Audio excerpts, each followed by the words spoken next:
మంచం ఎక్కాలే, మందల్ని గనాలే. మహిళలకు మనం ఇచ్చే అత్యున్నత గౌరవం ఇదే. ఈ డైలాగ్‌కి మీరందరూ ఏం చేయాలి? గట్టిగా విజిల్లు కొట్టాలి, క్లాప్స్ కొట్టాలి, కీకలు పెట్టాలి. ఎందుకట్లా చూస్తున్నారు? ഇതേ മാതിരി കേരള ജరుగుతున్నది. കല്യാണം കഴിച്ചിട്ടുണ്ട്. ഞങ്ങൾക്കൊക്കെ പ്രായപൂർത്തിയായിട്ടുള്ള മക്കൾ ഞങ്ങളുടെ വീട്ടിലുണ്ട്.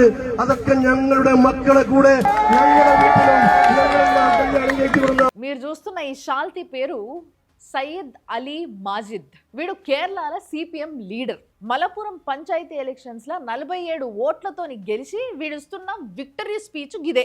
చిన్మయ్ శ్రీపాద గారు ఇలాంటి వాటి గురించి మాట్లాడరు. ఇట్లాంటి వార్తలు వచ్చినప్పుడు ఇవన్నీ చూసినప్పుడు ఆమెకి చెవులు, కళ్ళు, నోరు పనిచేయమనుకుంటా. ఇంచుమించి ఇలాంటిదే ఇంకో వాడుతుంది. యూపీలో ఫారూక్ అనేటోడు ఒకడు ఉన్నాడు, షమ్లీ జిల్లాలో. వాడు మన పిల్లాన్ని, 2 పిల్లల్ని సంపేసి బొందబెట్టిండు. ఎందుకో తెలుసా? బయటికి పోయేటప్పుడు బుర్కా వేసుకోవడానికి నిరాకరించినందుకు భార్యను చంపేసిండు, అడ్డం వచ్చినందుకు పిల్లల్ని చంపేసిండు. ఇలాంటివి చూసినప్పుడు కూడా చిన్మయ్ శ్రీపాద గారికి మాటలు రావు, చెవులు వినిపించవు, కళ్ళు కనిపించవు.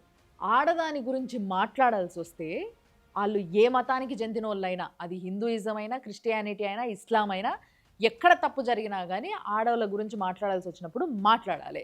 అంతేగాని సెలెక్టివ్గా మాట్లాడతా, నేను వీళ్ళ గురించే మాట్లాడతా, వాళ్ళ గురించి మాట్లాడా అని అంటే ఇట్లనే పేరు తీసి మరీ అలాని మెన్షన్ చేయాల్సి వస్తుంది.